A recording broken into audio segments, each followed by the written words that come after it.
Something that's been a major issue right back to the very beginning of the Russo-Ukraine war is the entire question of using long-range missiles to hit deep inside of Russia proper, specifically Russia as it was defined prior to 2014. And I just wanted to take a minute to explain this because I haven't really seen this explained anywhere within the Western media, why this is such a red line, why the US and Britain and Germany and France have been so hesitant to do this. They just view this as them being like mean or something to Ukraine, and that it's just some like optics thing and there's no actual reason for it. And pretty much since the beginning, and especially recently, Ukraine and its backers in the Western media have said, look, the one of, if not the main reason Ukraine is losing is because they're handcuffed. They're not allowed to fire ATACMS if they ever get them Taurus missiles, Storm Shadows, whatever the French one is, deep inside of Russia. If they could only do that, then they could turn this war around and possibly win it. Even if we accept the case, though, you got to wonder if that's all it takes, why doesn't the United States just give them permission to do it? Why is Russia so angry about this? Because Ukraine hits inside of what Russia considers its territory all the time. They launch drones, they fire missiles, bombs, artillery shells into the various post 2014 territory that Russia's taken. Now, I think there is probably some sort of back channel agreement between the United States and Russia that the post 2014 territory, Donbass, Novorossiya, Crimea, are all fair game. Or at least Russia acknowledges that they are in play. Now, what makes it so different to launching long range missiles inside of Russia is that Ukraine cannot do it by themselves or even really with help. To launch a long range missile, you need the satellite data, telemetry, or whatever it's called. You need the targeting data to be calculated by Western soldiers or technicians. You need them to program it, and pretty much you need them to fire it. So basically, these long range missiles would be targeted and fired by just US personnel with basically no input from the Ukrainians. Like maybe they'll set it up so there's like a button, like the Ukrainians will have to push the enter button when it's done. But the Russians see a difference between the United States giving artillery shells to Ukraine, the Ukrainian soldiers who know how to use artillery, firing those shells into the occupied territories. They view that as the United States enabling Ukraine to damage them, and they do view that as an escalation. They don't like it, but they've kind of accepted for the sake of not escalating to nuclear war that that's just going to happen. Now, to them, America sending these weapons into Ukraine, using their satellites, using their whatever the ballistic calculators or stuff is, programming them and firing the missiles, basically themselves, they view as just something completely different. And you can agree with that or you can disagree with that. You can say it's a distinction without a difference. But that is why it's such a red line. That's why Putin has said that this if they do this, then it will be fair game for Russia to do the same thing. For them to use their missiles on Western targets anywhere throughout the world, including in their own countries, because they see this as basically America directly firing missiles at them. And once again, you can agree or disagree with that, but I don't see that context mentioned basically anywhere. They just make it sound like, oh, they're going to give them to Ukraine. Ukraine's just going to use them like they use artillery shells or short-range rockets or like bullets in a gun, and it's just going to be like that. They don't mention that it's basically, like I said, going to be British or French or American soldiers launching these things from Ukraine.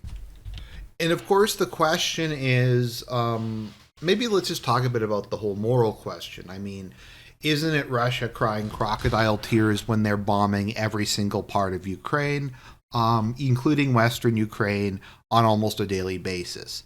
Well, it is hypocritical. In some ways, even if we ignore the whole distinction between Russia hitting Ukraine when the two are at war versus the United States hitting Russia when they're not at war, yeah, it is hypocritical, and I've always said it's hypocritical. But I mean, that's war. Unfortunately, um, Russia is not okay with its territory being hit, but it's okay with Ukraine's territory being hit. So they will moralize about it. They will cry. They will scream. They will cry crocodile tears and try to make some sort of explanation for how what they do is different. I mean, it is. I understand the point that Putin's trying to make. That I don't think there, even during the Cold War, I don't think the United States ever did anything like that, or Russia did anything like that to the United States. It would be kind of like if, well, it's like the Cuban Missile Crisis. Imagine that in during the Cuban Missile Crisis, they fired ballistic missiles at Miami, at Charleston, at Baton Rouge. They wouldn't be nuclear, but they would be firing Cuba would be firing missiles into the United States, provided by Russia, operated by Russians. Would that have gone down? Or would that have led to World War III? And the answer is it would have led to World War III. So, in that sense, I do get where they're coming from. But once again, as with a lot of things during this war, there's a lot of crocodile tears on Russia's part. That being said, this points to this like broader issue, and I've talked about this many times, this like myopia. Like Putin says this on like a very frequent basis. Like he will lay out the points that I just made, minus obviously the thing about Russia's crocodile tears, about how it requires Americans to do it. His press secretary will, Dmitry Medvedev will, and apparently no one in the West reads the statements that the president of Russia makes. Like I don't know if just no intelligence and they don't have a single intelligence analyst that reads like the transcripts on the Kremlin's website. They don't have a single Russian speaker that listens to what he says. It's just they act like it's a complete and total mystery. And once again, I'm not sure if they're stupid, they're arrogant, they're just liars, and they just I don't know what it is. It could be any of the above. But the fact that like Putin can say this, and he's even gone as far as to say there might be nuclear war or there might be Russia attacking other places in the world, and it does not get mentioned at all. The threats don't get mentioned at all. The warnings don't get mentioned at all. His explanation doesn't get mentioned at all. All you get is stuff like this where um, just like no, there's no reason to not do it. I mean, even if we're gonna even if we're gonna stick to the moral principle, is it worth it to risk World War III so Ukraine can launch some long range missiles into Russia? Even if you say this is hypocritical, this is a dick move by Russia, this is completely unfair, is it worth World War III? And the Western media would say yes. It's worth World War III. We don't care what Putin says. We don't care what the Russian media says, what his spokesman says, what Medvedev says. Just do it. It's the same as all the other weapons, even if they say it isn't. And somehow it'll just work out. And beyond that, I've seen a lot of cases people saying, well, if they would only be allowed to do this, then they would win the war. This is the main reason, especially lately, I've seen people say that Ukraine is not winning the war because they can't attack inside Russia. Now, I'm not even going to get too much into that, but they got what, like 100 attackums and like 70 or 80 storm shadows or something like that. We'll say 100 attackums and 100 storm shadows. And whenever they hit a target, they launch two or three at the target, so one can hopefully get through the defenses. And they probably need to launch more than that because of Russian jamming and Russian air defense. So, the thing we're getting now is Ukraine. They've used up most of the attackums, I think, but let's pretend they had all 100. So they can hit maybe 40 targets, assuming all of them hit, none of them are jammed, none of them are shot down, none of them fail.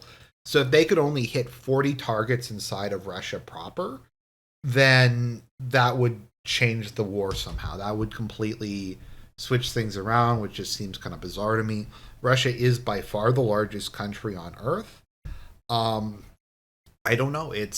But that's it. And to the Western press and to much of the Western leadership, those 40 attacks inside of Russia are worth World War III. They're worth a nuclear holocaust. They're worth escalation. They're worth rolling that dice. Maybe there's only a 5% chance that Putin is going to actually do something, but he has other ways to get back at the U.S. He can give weapons to people the U.S. is fighting. There's all kinds of things he can do. But to these people, they're so myopic and so, like, I don't know if they're psychopaths or what it is, or they're just that arrogant that they just assume that, like, their opponent is just gonna, like, immediately crumple, which Putin has not done at all during this crisis.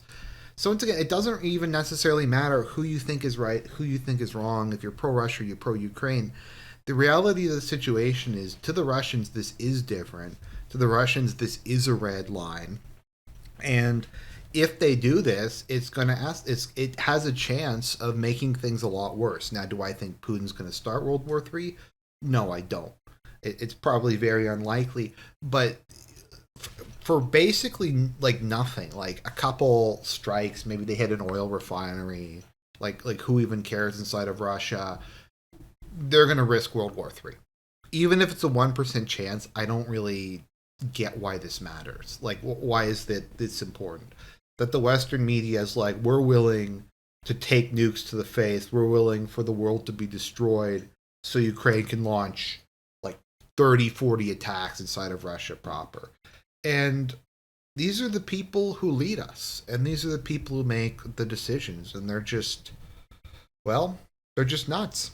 They're nuts or stupid or delusional or all of the above simultaneously. So hopefully that explained the situation a bit better. Like I said, I have not seen this really covered anywhere in the West. So have a good day, everybody.